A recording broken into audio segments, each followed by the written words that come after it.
Sejam muito bem-vindas ao Sucesso Delas Cast.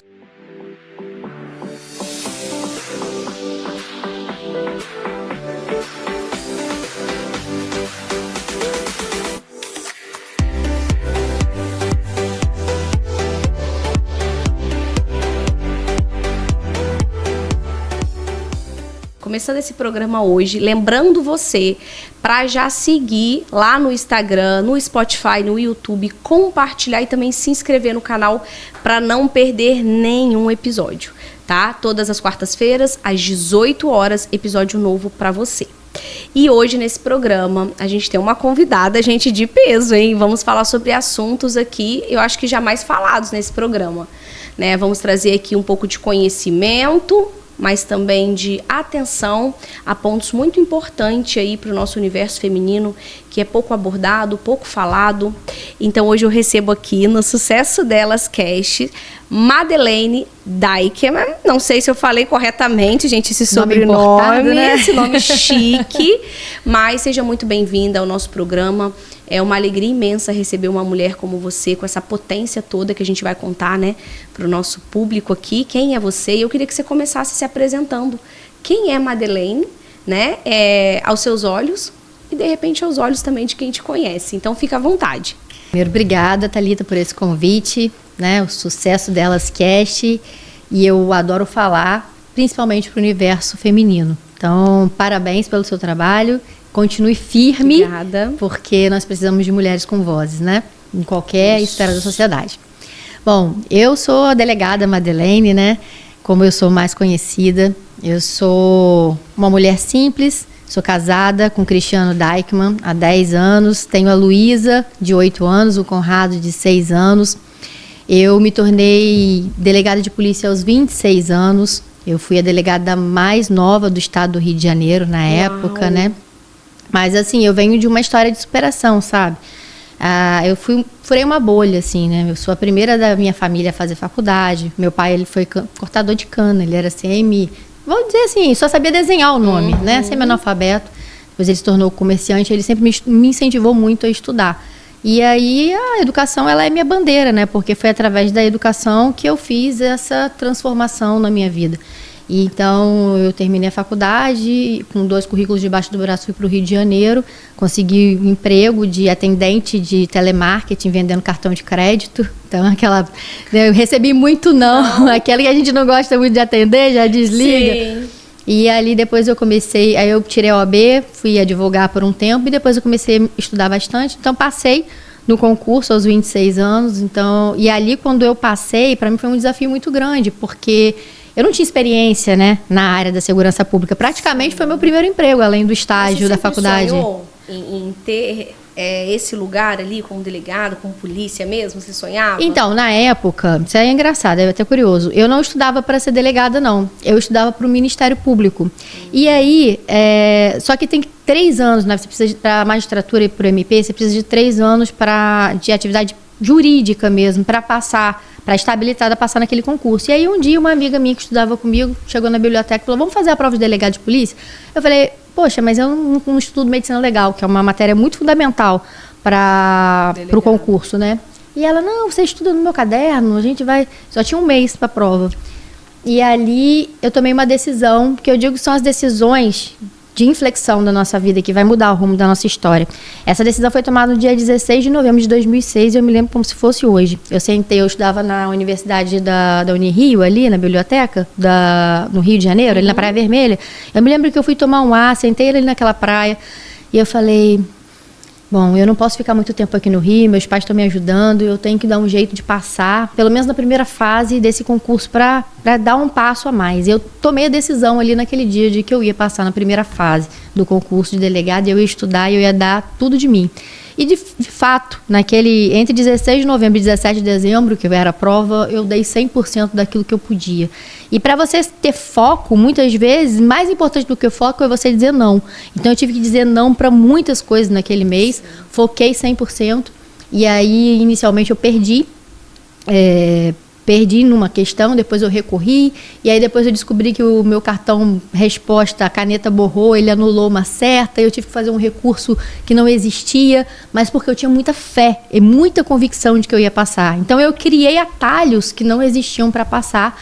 Eu continuei estudando como se eu tivesse sido aprovada, quando na verdade não estava. E aí, meses depois, veio a aprovação desse recurso lá que eu criei. Aí fui para a segunda fase, e aí a mesma coisa, estudando muito, e aí fiquei de novo, tive que recorrer de novo. Sério?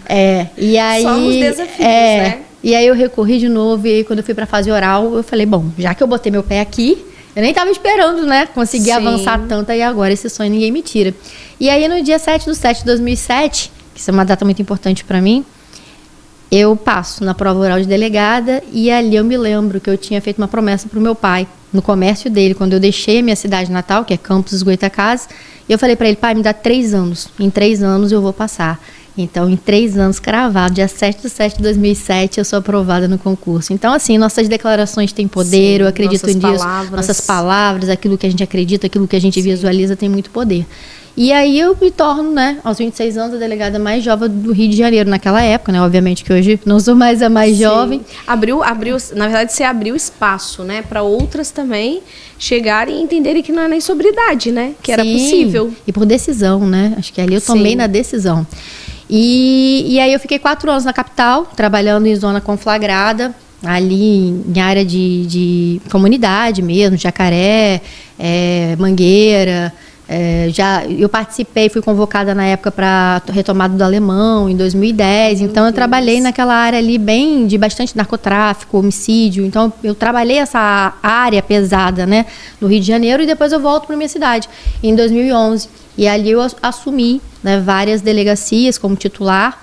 Fiquei 5 anos na delegacia de São João da Barra, que é onde eu tive minha primeira titularidade, onde eu fui... Né, meus trabalhos foram reconhecidos ali por uma grande investigação que eu fiz do Renato Machado, que foi um jornalista, inclusive, que foi assassinado, e ali começou a minha história. E por fim, eu assumi a delegacia das mulheres, que aí é a nossa conversa, né, onde eu queria chegar. Eu assumi a DEAN, que é a Delegacia Especializada de Atendimento às Mulheres, em Campos, que é uma delegacia grande, final de 2022, e nós fizemos um excelente trabalho. E em 2023, nós fomos considerados a delegacia que mais prendeu agressores no estado do Rio de Janeiro. E para mim isso é um orgulho, né? Nós tratamos isso com muita seriedade. E aí, em 2024, eu assumo uma nova decisão, um novo que eu falo que é uma missão, um chamado que eu recebi de entrar para a política. E aí eu fui para a política, eu fui candidata a prefeita na minha cidade. Uma jornada, né? Eu fui a segunda mais votada, com 70 mil votos, né, aproximadamente. Muito significativo. Muito significativo. E aí agora eu me encontro, né, nessa nova missão, sou pré-candidata a deputada federal pelo Partido União Brasil, com essa missão, né, de cuidar da voz, principalmente da mulher e das famílias brasileiras, né? Eu entendo que a gente tem que ir para Brasília para defender, principalmente do útero à terceira idade, que é a base da nossa nação. Poucas mulheres ainda falando sobre esses assuntos, né? E também tomando posse do poder que elas têm. E voltando um pouquinho, para a gente também entender o contexto de hoje, o que você, né, nesses anos trabalhando aí, tanto na frente, com tantos homens, né? Uma mulher ali de força e coragem, que para liderar ali, né, equipes e se envolver com coisas bem pesadas que a gente, na verdade, às vezes não quer nem saber do que está acontecendo.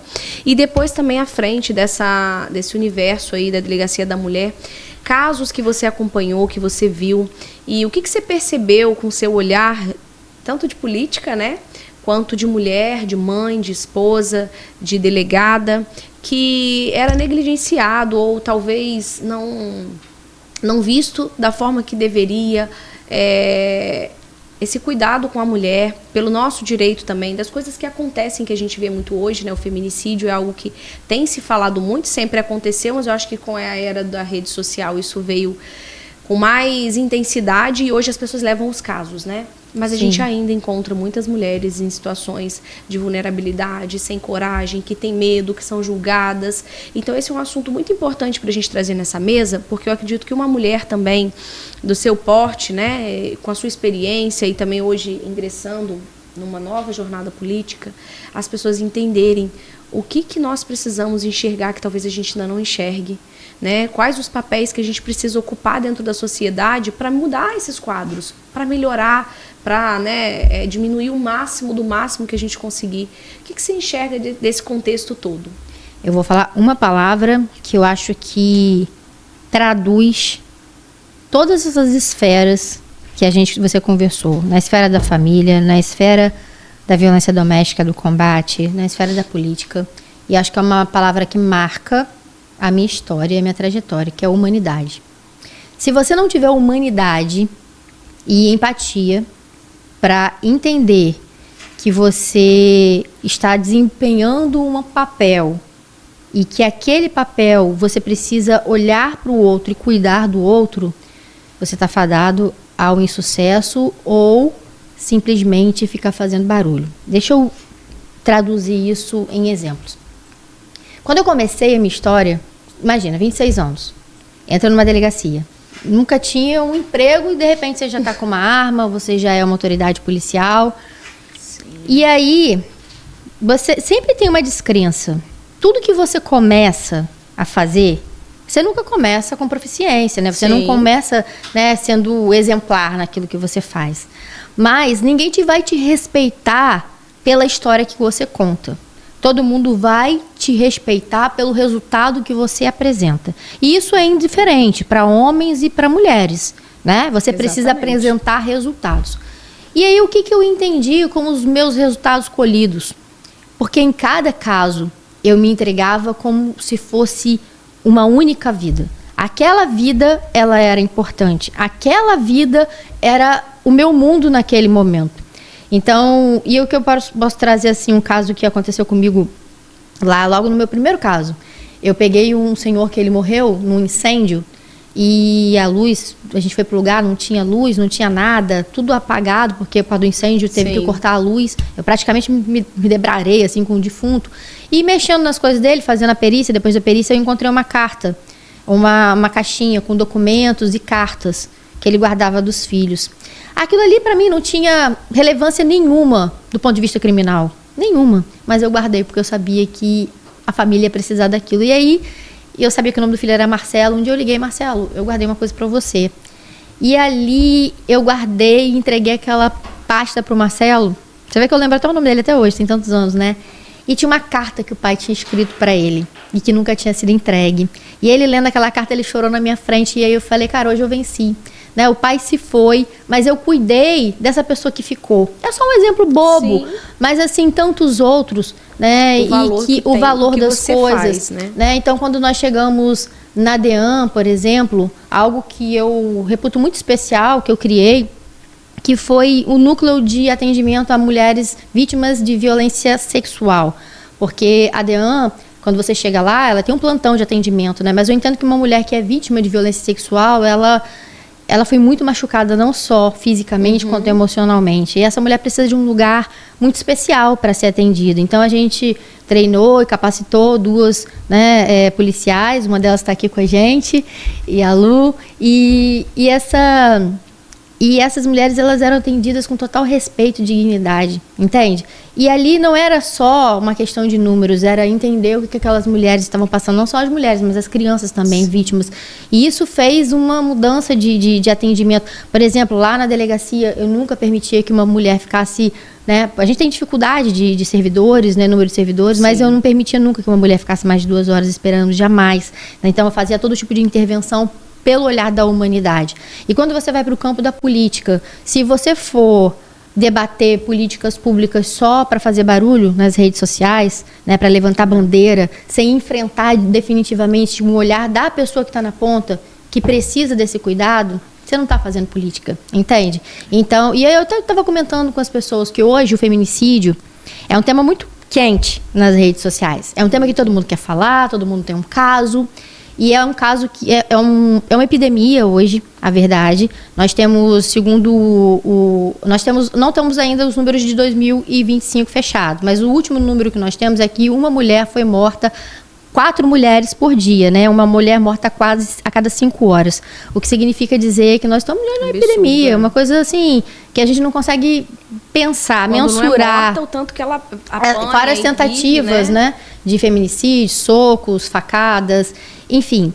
Então, muito se fala, muito se discute na rede, mas eu entendo, Thalita, que isso tem que começar muito antes.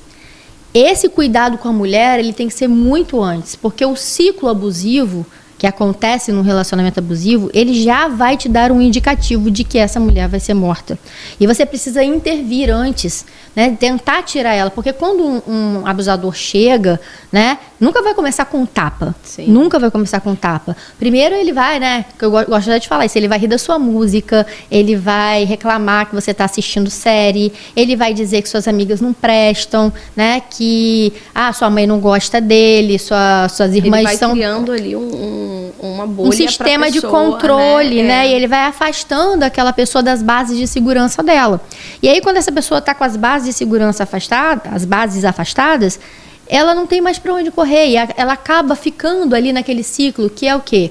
O homem, primeiro ele não vai começar com tapa, ele vai começar com insultos, ele vai começar com ameaças, mas aí no outro dia ele vai pedir perdão, ele vai dizer que aquilo não vai acontecer mais, ele se arrepende, a mulher fica com pena, né? Porque muitas vezes é o pai do filho dela, é o homem que ela escolheu casar, que ela ama, ela volta atrás, aí eles têm um período de lua de mel. E aí, mais uma vez, a gente vai aumentando aquela tensão. E agora já não é mais um insulto, já não é mais uma ameaça, agora é um empurrão e um puxão de cabelo.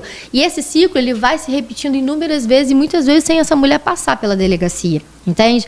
E aí, Sim. Quando a gente vai ver, essa mulher já está numa situação tão grave, sem essas bases de confiança, com a sua autoestima, né, o seu controle psicológico completamente abatido. E essa mulher, ela está prestes a ser vítima de um feminicídio. Então, dá para prever. Mas é importante que você atue nessa área aqui. Então, por exemplo, 2025 agora... final de 2024 e todo 25 e 26, começo de 26, eu andei por todo esse estado fazendo esse tipo de atendimento. É um atendimento que as pessoas não gostam de fazer, porque não faz barulho nas redes, mas é o atendimento eficaz. Trazendo a informação, né? Cuidando dessa mulher, mostrando quais são as formas dela sair, quem que ela pode ajudar, qual é a rede de apoio, o que ela precisa fazer se ela estiver em uma situação de emergência. Então a mulher às vezes não contam, sabe. Né? Porque elas têm vergonha, acaba guardando aquilo e aí não compartilha com ninguém. Hoje no nosso movimento, né? Que é um movimento expressivo também, né? Hoje a gente tem aí muitas mulheres, centenas de mulheres, e isso me chamou muito a atenção porque eu comecei a ouvir isso, né? E aí também, como eu trabalho diretamente com negócios, né? Com vendas, então eu direciono as mulheres nos negócios delas, e eu comecei a escutar muito sobre esse ponto que você trouxe. E eu acho que esse podcast, ele vai reverberar muito na informação para essas pessoas se atentarem, porque assim, eu não tenho esse conhecimento. No meu ponto, eu acho que é algo abusivo. Mas ela ainda não percebeu o que é. Então, eu escuto muito sobre isso. Há pouco tempo eu ouvi de uma, né? Mas você não faz nada. Você falou comigo que você ia sair do trabalho e que você ia fazer a nossa empresa dar certo. Você não faz nada. Tá tudo dando errado por causa de você. E E aí ela foi... E ela assume essa culpa pra si. Só que ela... fico até arrepiada. Ela chegou pra mim, assim, né? Não, mas é porque eu não não tô conseguindo e eu não consigo mais conversar. Eu não consigo conversar com as pessoas, eu não consigo conversar com ele. E culpa. Aí eu fui tentando trazer Quando ele não chama todo dia de burra, de idiota, de imbecil. Outras situações, outras realidades. E aí, o que você trouxe, né? Ela acredita nisso. E outro caso que eu tenho também, que é uma pessoa incrível, uma mulher estudada, uma mulher que tem um cargo muito bom, que viveu isso. E ela fala que exatamente isso que você falou que aconteceu. Ninguém era bom, todo mundo era ruim, no final ela ficou ela e ele. E aí começou a acontecer essas agressões mais, aí é né? que vem o tapa. Só que isso que você falou, da gente trazer, isso não é normal, mulher, né? Se você tá vivendo isso, é um alerta. Sim. Porque daí pra lá é que ela não acredita que vai acontecer, né? Ela acredita que isso é amor, que ele gosta, que ela é ruim, que ela é culpada. E eu tenho visto muitas mulheres nesse sofrimento de agarrar isso que elas ouvem. Eu sou culpada. Minha família não está dando certo por causa de mim. Eu não sou uma boa mãe. Eu não consigo. E é chocante ver como tem sido frequente essa situação.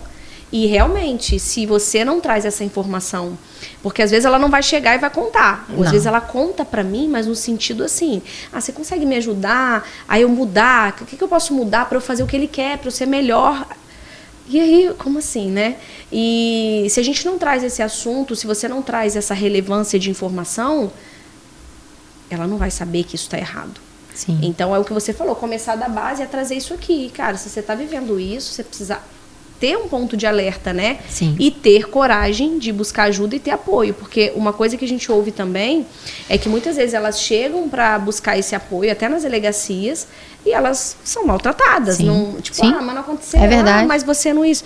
A gente fez uma roda de conversa outro dia com um advogado e eu fiquei chocada. Né? Não, volta outro dia. Não, ou fica esperando. Não. De novo. Como que você vai buscar essa ajuda? Sim. E é isso. Respeito, então, né? aí a gente já vai para a parte posterior, né? Além dessa parte de educação, a gente precisa investir cada vez mais. Por exemplo, no Rio de Janeiro a gente tem as DEANs abertas 24 horas. Em outros estados não. Então, você precisa intensificar essa questão do atendimento 24 horas.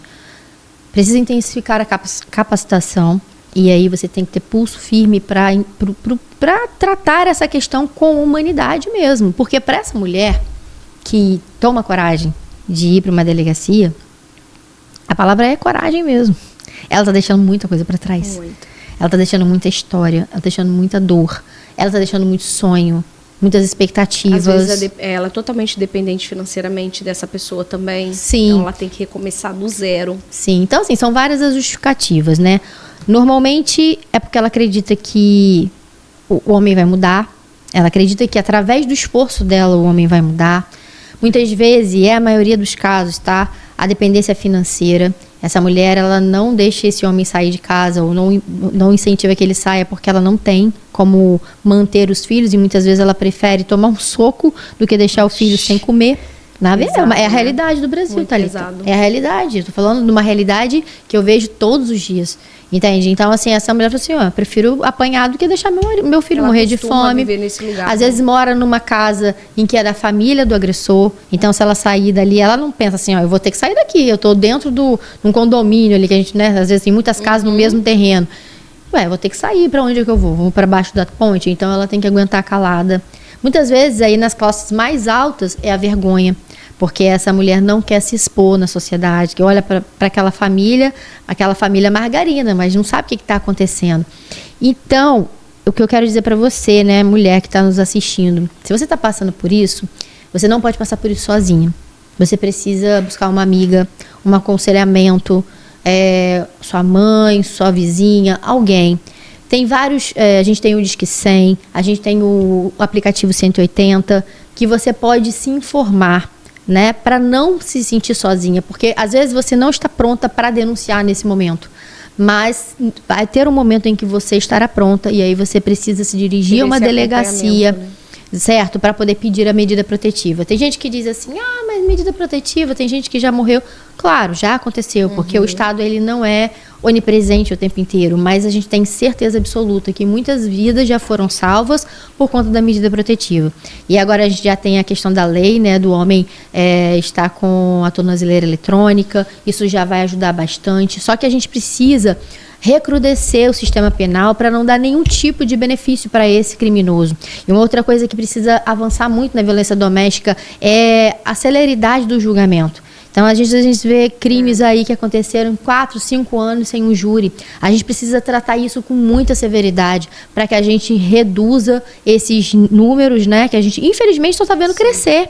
E a gente está tentando trabalhar... Até pela impunidade também, né? Sim. Né? Então, a gente precisa trabalhar na base, trazer essa questão da Maria da Penha para as escolas, porque o homem de hoje foi a criança de ontem, né? Com quem que essa...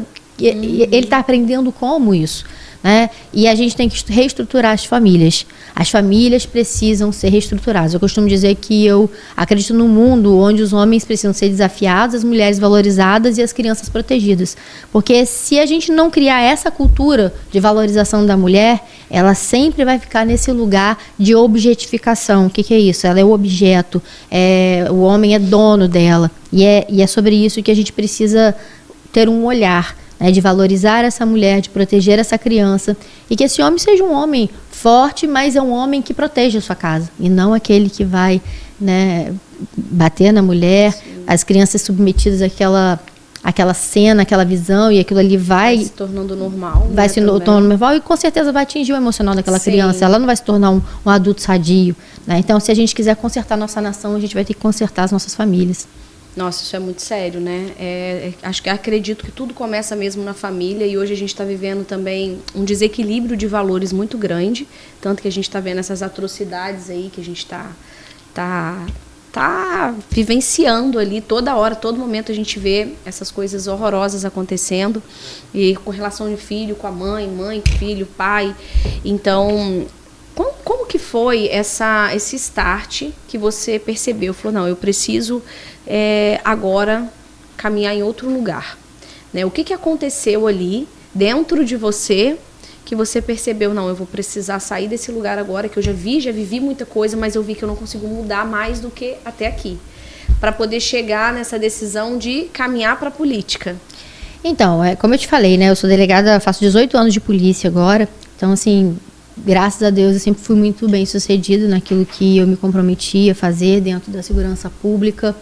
Passei por várias delegacias, atuei em várias situações, e especialmente em 2022, eu senti um chamado no meu coração mesmo, assim, vou contar assim que foi uma experiência extranatural mesmo, em que eu sabia que eu tinha que me direcionar para a política. E aí eu fiquei 2 anos em silêncio, pensando sobre aquilo que parecia muito difícil para mim. Meu marido não aceitava, meu marido é policial também, e ele não aceitava naquele primeiro momento, mas aí eu fui mostrando para ele que eu estava decidida a fazer uma nova história, e que eu podia fazer muito mais pelas pessoas na política, porque ali na polícia eu já tinha cumprido, né, aquela missão, aquilo que eu já tinha entregado.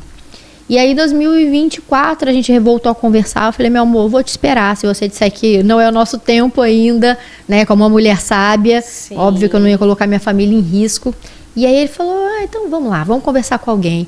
E aí foi que, né, graças a Deus eu consegui entrar, fui candidata, e aí depois de 6 meses a gente conseguiu fazer 70 mil votos, e aí a gente pôde sentir que é um direcionamento, né, a gente não ganhou nas urnas, mas foi uma vitória eleitoral. Sim, porque eu não tinha histórico político, né, nenhum, de família nenhuma. Então eu venho por as pessoas acreditarem, né, numa mulher que veio da própria superação, uma mulher com capacidade de transformação.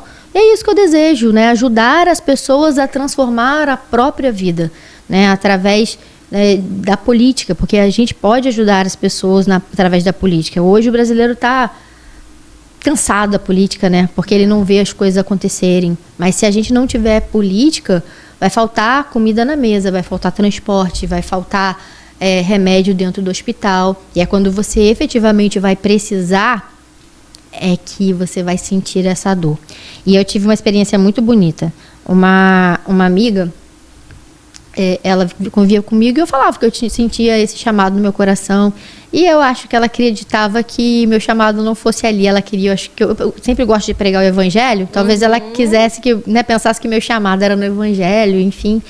E aí ela acho que ela não votou em mim, sabe? E aí um dia ela ligou pra mim chorando. Me pedindo perdão. Ela falou, me perdoa.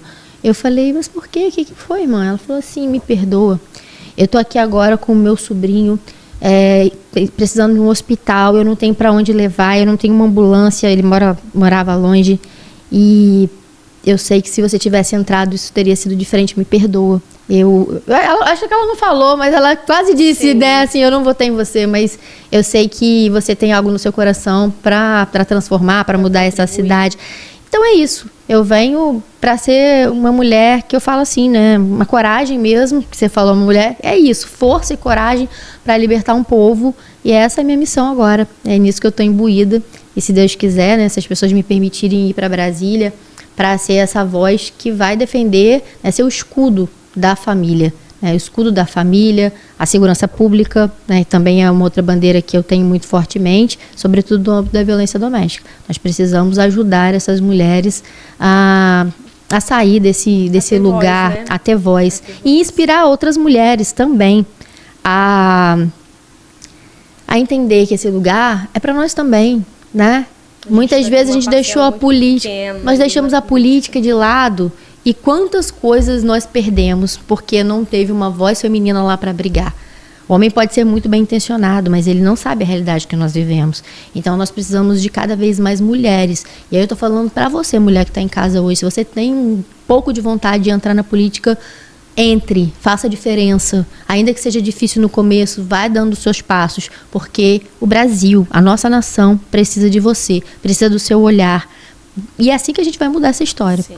Né? E como que é esse contexto hoje, né, de família, você nessa logística aí, transição, e tá, né, envolvida totalmente nessa nova jornada? Como que é equilibrar a família ali, o esposo é policial, você disse que aqui também, né? Sim. Então, vocês realmente têm esse valor muito, muito forte. Vocês se conheceram na polícia? Da polícia? Ah, que Sim. legal! Esse valor muito forte. Como que é equilibrar isso aí, esses chapéus de ser mãe, ser esposa, dona de casa, né?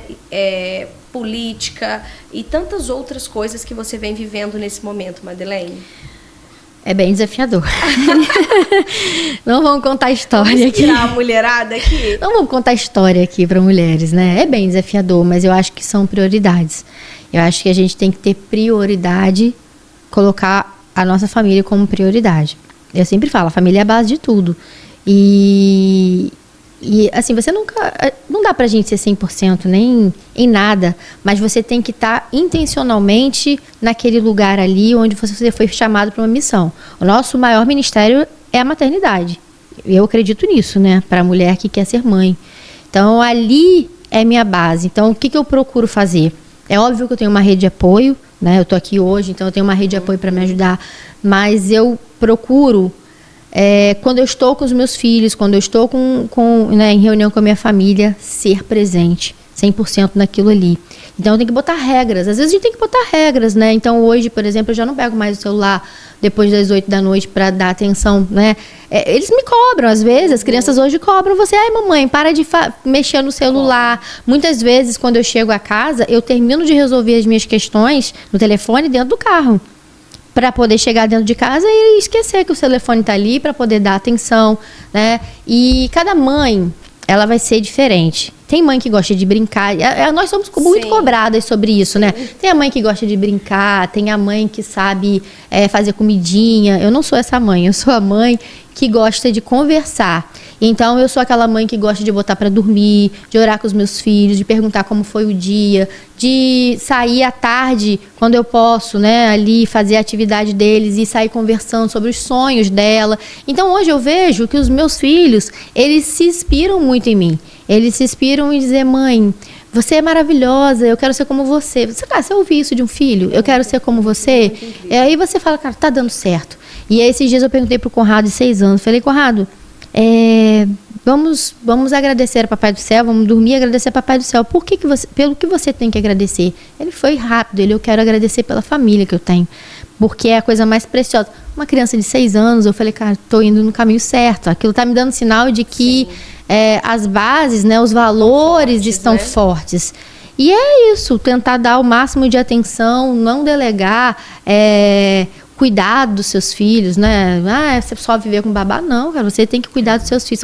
É tão pouco tempo que você tem para estar com seus filhos de verdade, né? E não só dos seus filhos, seu marido também, né? Aí tem mulheres que começaram a competir com os homens. Eu acho isso muito ruim. Existe hoje essa cultura que a gente está vivendo muito ruim. Muito porque homem precisa ser masculino, gente. Não tô falando de machista, tô falando homem precisa ser masculino, homem precisa ter posicionamento, homem tem que trazer segurança, né? Uma energia de provimento para o lar. A mulher, ela tem essa natureza mais acolhedora, né, mais de cuidado. Sim. Não queira competir com seu marido não queira competir com a mulher, né? Sim. Esse cuidado dos filhos, isso é claro que nós... que você não vai poder ser uma mulher forte, corajosa, que vai lá, que vai lutar, que vai fazer, não. Né? Então, assim, lá fora você vai guerrear, você vai ser uma líder forte, você vai fazer o que for preciso, mas, baixa a guarda dentro da sua casa, sabe? Deixa o seu marido ser o marido, de verdade, que cuida de vocês, que vai na frente, sentir né? Isso, que né? vai te proteger, que vai na frente da sua família, que seus filhos saibam que estão protegidos por ele. Porque o que acontece muitas vezes é que a mulher, às vezes, ela quer, né, ser tão forte, tão cheia de si, que ela acaba invertendo aqueles polos ali dentro do relacionamento. E isso é muito ruim, na minha opinião, tá, Thalita? Sim, na eu minha sei também. que cada um tem a sua opinião sobre isso, mas aí a criação dos filhos está toda deturpada. Né? Ninguém sabe quem é o pai, quem é a mãe. Eles crescem sem esses pilares sem também, a referência. Né? Homens desestruturados, mulheres que também não aceitam, enfim, difíceis de lidar. E essa competição não vai ser boa para ninguém, né? Então eu acredito que a gente pode sim, né, como eu vou voltar aqui a falar, esse homem precisa ser desafiado, o homem precisa crescer, trabalhar, né, para até porque às vezes, né, Madeleine, ele teve uma criação que ele não viveu isso. Sim. Né? Então a gente também precisa ter esse cuidado. E às vezes também, você que foi uma mulher que fez, né, que teve ali, lutou, eu também tive uma história muito difícil de sempre ter que trabalhar desde pequenininha. Então a gente vem com essa coisa muito forte, né? Eu faço, eu isso, eu aquilo. Então pra mim isso foi um desafio muito grande. Isso é um exercício até hoje pra mim. Muito desafiador, porque a gente quer ir lá, quer resolver, quer fazer. E eu fui aprendendo, tô aprendendo esse lugar, né? Porque às vezes as pessoas veem você lá, crescendo, fazendo, lutando, nossa, né? Mas por trás tem um homem que sustenta. É isso. Por trás tem um homem que às vezes está lá ficando com as crianças. Sim. E fala, não vai que eu tô aqui. Pode ir isso. que eu tô aqui. Então a gente quer trazer para vocês essa consciência do que é a família de verdade. E a gente precisa separar bem os lugares, sabe? Porque aí parece até que você está fazendo um discurso de Amélia, mulher de verdade. Não, gente, eu sou uma mulher forte, corajosa, delegada de polícia, em lugar de liderança. Na minha casa, meu marido que cozinha, ele cozinha melhor que eu, inclusive arruma a casa melhor que eu. A gente não tá falando disso, mas ele tem uma voz de liderança, ele tem uma voz masculina dentro da minha casa. E dentro da minha casa eu tenho, graças a Deus, a honra de poder ser uma mulher feminina, de poder ser a mãe dos meus filhos, né? De poder ser o acolhimento para o meu marido. E hoje eu tenho muito orgulho disso, mas não era assim, né? Eu ainda trazia aquela coisa da mulher, né, competente, potência, de fora para dentro. E eu vi que isso não está fazendo bem nem para o meu relacionamento, muito menos para os meus filhos. Nossa, então, você equilibrar muito isso, né? Porque pensa, você lá, polícia, tem que ser... Deve ter sido muito desafiador. Mas ainda é um processo. Ainda é um processo. Que é muita energia masculina na profissão, né? Sim. Ainda é um processo, mas nós estamos avançando nesse quesito, porque eu acho que a gente precisa repaginar tudo isso que foi construído aí, de que a mulher, né, empoderada, não estou falando do poder dela fazer coisas que ela quer, mas essa mulher que carrega tudo no braço, está levando muitas crianças a ficarem descuidadas, sem proteção e sem um olhar que só uma mãe pode dar. Isso é muito importante, né? A gente não tem como falar de sucesso e não falar da família, né? Eu acredito muito nessas bases que é Deus, família e carreira, né? E hoje... Exatamente nessa ordem, inclusive. Quando a gente inverte, fica tudo louco, não dá certo. E eu acho que hoje a gente realmente, vivendo essa inversão de valores, né? Até a palavra de Deus, hoje as pessoas querem... colocado de um outro formato, de outro jeito, e Deus já trouxe isso pra gente, né? Esse equilíbrio da mulher, do homem, da família. Então, hoje, como uma mulher cristã que você é, né? E levanta mesmo essa bandeira, o que você diria para as mulheres hoje que estão vivendo aí processos de desequilíbrio nessas bases, nessas estruturas, e muitas vezes também falta essa informação, falta ela saber por onde começar, falta ela saber que caminho seguir ali, porque às vezes o meio que a pessoa convive é todo poluído com isso. Então, o que você deixaria para essas mulheres? Então, a gente vai precisar fazer 2 recortes claros. Existem mulheres que estão em situação de vulnerabilidade e de violência doméstica. Essa mulher, ela precisa entender que ela precisa sair desse ciclo, ok? Nós não estamos falando dessa mulher. É dessa mulher aqui, ela precisa de ajuda. Isso. Deus nunca falou em lugar nenhum que uma mulher tem que ser humilhada, submetida, né? O nosso primeiro mandamento é o amor. Então, se você está sendo humilhada, se você está sendo agredida, esse não é o seu lugar. Então, a gente precisa fazer esse enquadramento aqui. Mas estamos falando de 2 assuntos que se ligam, mas a gente pode fazer uma comunicação, né, que não esteja limpa. Exatamente. Então, você está nessa situação, você precisa de ajuda, certo? Procure ajuda o quanto antes. Agora, se você, né, está num relacionamento saudável, e todo relacionamento saudável tem defeitos, ok? Tem problemas, o meu tem, o seu tem, Sim. todos nossos casamentos têm problemas. Mas muitas vezes, esse problema, ele pode, né, estar nascendo desse lugar da força. Ele pode, não estou dizendo que eu não conheço a vida. Dessa força exagerada que você quer em dar conta de tudo, em fazer tudo, e ser sempre tão perfeita que você se sente exausta, muitas vezes não reconhecida, muitas vezes não entendida. Então é baixar a guarda. Baixa a guarda, tem coisas que não é para você resolver. Tem coisas que com jeito você precisa começar a valorizar o seu marido nas pequenas coisas que ele faz, sabe? Porque tem mulher que não consegue valorizar o marido. Tem mulher que não consegue dar uma palavra de incentivo. Pô, o cara foi lá, fez algo bacana no trabalho dele, ele chegou, contou uma coisa do trabalho dele que para ele foi um desafio. E você trata como se fosse nada. Então, muitas vezes, ele vai querer ir para um bar, né? Tratar isso com os amigos, porque lá ele vai ter um reconhecimento. Então, assim, seja parceira do seu homem, né? Daquele que, eu acredito nisso, né? Que a Bíblia diz que a gente, para ser uma só carne, você tem que dividir ali todos as dores, né? As alegrias. Então, baixa um pouco a guarda, seja um pouco mais feminina, baixa mais o seu tom de voz, né? O tom de voz não é ser submissa, seja doce, seja carinhosa com seus filhos. E aí você vai vendo, sabe? A mudança, as coisas se encaixando e aos poucos ele vai retomando o lugar dele, desse homem, né, que traz a segurança, e você vai poder ser uma mulher mais leve, mesmo tendo funções do lado de fora, mas você vai ser mais leve para ser a mãe que seus filhos precisam. E aí a gente vai, né, para um mundo onde os homens são desafiados, mulheres valorizadas e crianças protegidas. E é nessa nação, porque se a gente quer uma nação forte, a gente tem que ter uma base familiar forte. As famílias são as bases para as nossas nações. E investindo na família, a gente está investindo, né, indiretamente no nosso país, na nossa nação. Muito bom. Até porque, como a gente falou, tudo começa na família, né? Sim. Se a gente constrói famílias fortes, com valores baseados ali no que é correto, no equilibrado dentro de uma família, a gente vai ter crianças que vão crescer nesse padrão, que vão ter vidas normais, né? Como antigamente a gente, acho que tinha muitos casos que a gente não via, né? Não sabia, até porque não tinha internet, mas a gente também parece que via coisas um pouco mais equilibradas. A gente viu o homem sendo homem, né? Eu estava ontem conversando com uma pessoa, aí teve um caso, assim, teve que dar risada. Ela falou assim, uma mulher bonita, ela é bonita, inteligente, financeiramente independente, e aí ela, né, ainda está sem um namorado. Ela contando, mas também tá tão difícil. Um dia eu fui achar um relacionamento, fui para um date, né, com um cara, aí chegou no restaurante, ele levou o cachorro. No primeiro encontro, o nome do cachorro era Pipoquinha. Aí, oi, Pipoquinha, tudo bem? Aí quando foi no último prato, tinha lá o filé mignon, posso dar esse pedaço final pra Pipoquinha? Aí ela, pode dar pra Pipoquinha. Mas ela insistiu. Aí foi pro segundo encontro. Aí o Pipoquinha não foi. Hoje Pipoquinha não veio, né? Cadê Pipoquinha? Pra ser agradável. Ele porque o restaurante hoje não deixava, não era pet friendly.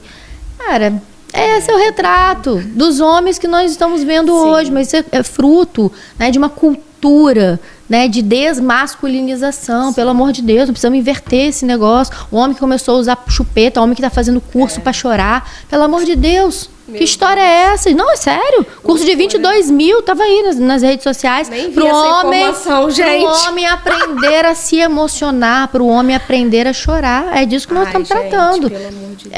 Então assim, homem que começou a vestir como mulher, a pintar unha, a usar maquiagem. Calma lá, gente. Nós precisamos de homens fortes que nos protejam, que nos representem. É isso que nós estamos falando, essa inversão de valores sutis que estão desmoronando a estrutura da família tradicional. Então, tudo aquilo que vá contrário a isso vai ter a minha voz. Entende? Na verdade, nós vamos ser a voz para contrariar tudo isso que está destruindo as nossas famílias. Porque o que está destruindo a família quer ocupar o espaço de como se fosse normal, e a gente que tem uma vida normal vai para um lugar de como se fica fosse adequado. normal. A gente fala muito sobre algumas situações. Falar a verdade hoje tá perigoso, é cancelado na internet. Nem sei como é que vai ser esse cancelamento. Não pode expor, não pode falar o que você pensa em sentido de família, porque é preconceito, porque é isso.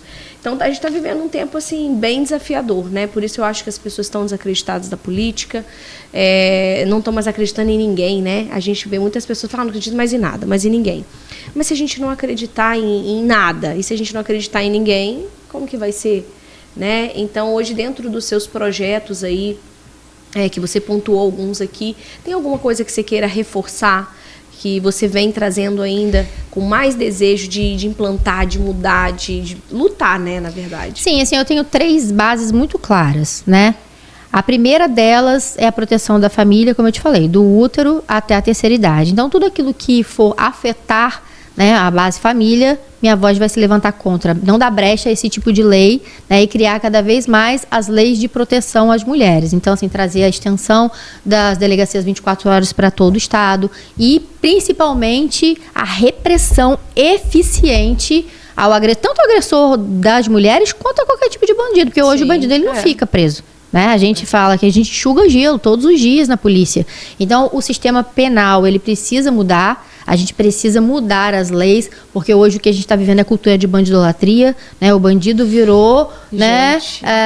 Que loucura. É loucura o que a gente está vivendo hoje. Então, a gente não tem mais um sistema penal voltado para proteger a vítima. Não é isso que as nossas leis elas espelham. É um sistema penal e um sistema de leis voltados para ressocializar aquele bandido. Calma aí. A gente vai ressocializar na medida possível, óbvio. Sim. Que nós vamos ressocializar, mas é o restabelecimento do que aquela vítima sofreu que precisa estar em pauta. Então, quando alguém tira a vida da outra pessoa, ele está acabando com toda uma família. E a gente vê aí a média de anos que uma pessoa que pratica homicídio fica na cadeia, no máximo uns 5, 6 anos. Tá valendo a pena. Você entende? Tá valendo a pena. Não, vou ficar 6 anos lá, depois eu vou sair. Eles já sabem, não dá. Né? Então, a gente tem que tirar todo tipo de benefício para esses criminosos, todo tipo de benefício, para a gente ver a segurança pública realmente reagindo. E o desenvolvimento econômico, é claro, né? Porque se você pensa que as famílias, elas sobrevivem do seu próprio trabalho, quando você não tem desenvolvimento econômico, por exemplo, eu venho numa cidade, Campos dos Goytacazes, que praticamente o maior empregador da cidade é a prefeitura. Então, assim, se acontece uma situação, como a gente está discutindo agora, né? Os royalties, eles estão para serem redistribuídos. Se isso acontecer na minha cidade, é um caos total. Então, a gente precisa gerar desenvolvimento econômico, né, para que as pessoas, através do seu trabalho, possam se sentir capazes de dar sustento aos seus filhos, né? Prover a sua família e conseguir seguir com liberdade. Olha, é muita coisa para, né, buscar, mas a gente tem que acreditar, tem que fazer o papel de se levantar, né? Você bem deixou claro aqui, para você, mulher que sente esse desejo no seu coração, de alguma forma de se levantar, seja na política, seja onde você quiser, né? Que você possa fazer a diferença, ter mais movimentos de mulheres que impulsionam mulheres, porque uma das coisas que eu penso muito através do movimento que eu criei é desenvolver a economia feminina. Ótimo. Porque uma mulher que ela tem um negócio que gira, que ela consegue ganhar o dinheiro dela, ela é livre. Sim. Então, hoje, a gente vê muitas situações das mulheres também presas porque não tem essa liberdade financeira. E hoje o empreendedorismo, ele traz muitas possibilidades, mas a falta de informação deixa essa pessoa limitada. Sim. Então, hoje, o Mulheres de Sucesso, ele tem essa base, porque foi através do conhecimento que eu mudei a minha história, que eu mudei a minha vida. Então, hoje eu trago isso para as mulheres e o sucesso delas é essa porta também de conhecimento, aonde as mulheres, elas sentam e elas têm voz aqui para poder falar sobre todos os assuntos, né, que a gente pode falar, porque é um ambiente para isso, para trazer informação, conhecimento. E eu acredito muito que através da educação, do conhecimento, da informação, a gente consegue sim mudar muitas coisas. Mas tem que começar daqui, tem que começar acreditando e tem que começar, né, dando os passinhos. Se a gente não acreditar que é possível, nada vai acontecer. É isso que eu acredito, numa política de transformação. E foi muito bom esse nosso papo aqui, né? Falamos um pouco sobre vários pontos. Eu queria muito trazer realmente esses casos, né? Falar um pouco mais sobre essa consciência que você trouxe aqui, essa informação tão clara e poderosa sobre como começa esse ciclo, né, dos abusos. E isso é em qualquer lugar também, né? Às vezes a mulher que sofre abuso até no trabalho, enfim, a gente nem entrou no tema de estupro aqui, que é muito forte também, é algo que a gente tem vivido, as crianças, como têm sido abusadas, como tem sido... Enfim, é algo que mexe muito comigo, essa parte do infantil também é muito desafiador, né? E a gente vê a impunidade e a gente vê normalização sobre essas coisas todas. Então a gente precisa, sim, de mulheres como eu, como Madeleine, como você e como tantas outras para se levantarem aí, seja em qual movimento que for, para a gente fazer a diferença no nosso Brasil. Porque eu tenho filho pequeno, vou ter um neto amanhã, inclusive, meu netinho nasce. Você tem filhos pequenos e quantas famílias, né, com crianças que podem sim e vão ser a luz aí para esse mundo, para esse nosso Brasil, porque tem jeito. A gente acredita que tem jeito. Então, Madeleine, muito obrigada pela sua presença aqui, né? Nos conectamos lá atrás, quando eu te vi, eu ouvi, até pelo seu método, vi você ali trazendo, né, o seu desejo já de ajudar as pessoas através desse desenvolvimento humano. E eu gostei do conteúdo. Falei, nossa, que mulher bacana pra gente trazer. Hoje você demorou a acontecer. Sim. Hoje você tá em um novo momento e eu desejo a você, assim, toda a sorte do mundo. Eu sei que tem muito trabalho para ser feito, mas Deus, ele prepara portas assim que a gente não imagina. Então, nós como mulheres de fé, sabemos que o nosso maior sócio, né, o nosso convidado de honra, em todos os lugares é ele. Então eu desejo a você assim, muita força, muita coragem para lutar, para não desanimar, para você ser luz pra gente também, né? Pra gente acreditar que sim, a gente pode mudar. Sim. E dizer para as mulheres, né? Enquanto tiver mulher silenciada e com medo, nós temos muito para lutar ainda. E tem uma frase que eu gosto muito de dizer, Thalita, que é para cima do medo, coragem. E é isso que nós seguimos, né? Assim que a gente segue, com coragem e olhando para frente sempre. Muito obrigada pelo convite. Foi e estou muito honrada de estar aqui, de falar no sucesso para elas, né? Sucesso delas. E tenho certeza que a nossa mensagem vai chegar em outras mulheres. Sim, eu gosto de falar que o podcast, ele é algo que a gente nem mensura, porque ele vai ficar. Anos, daqui anos, ele vai estar lá.